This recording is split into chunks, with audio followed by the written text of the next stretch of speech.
hear about rock and rollers today crossing over to Hollywood, you know, Elvis aside, you were one of the guys that did it seamlessly. Like, you were able to work, Marty Scorsese is your friend, and you work together.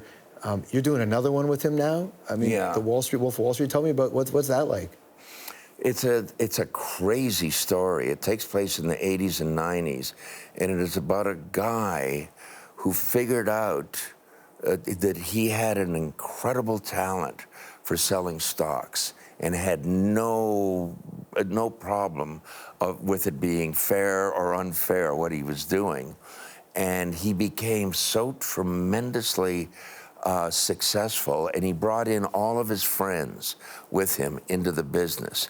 And they had money, you know, they were growing money on trees. And then he said, well, when this happens, what's the natural thing to do? Isn't what you're supposed to do get a bunch of girls over here and lots of drugs?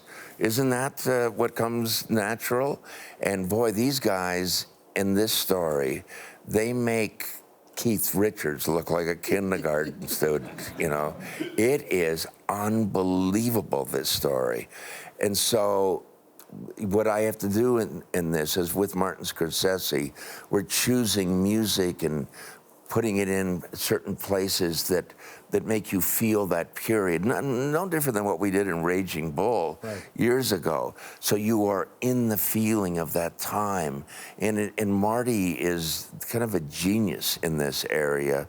And together, you know, we've been doing this in a lot of his movies. I don't even know how many movies I've worked on with him, maybe 8 or 10 or something like that, but most of them. And we have a great time together doing it. So on this, I'm writing some music, I'm choosing music, we're experimenting, and we got to get the job done pretty soon, because they've decided to release this movie Christmas Day. How far along are you? The movie's still 3 hours and 20 minutes long. And it's going to be a long movie because it's just so remarkable of what happens in the story, and the acting, and it's what Marty does so well.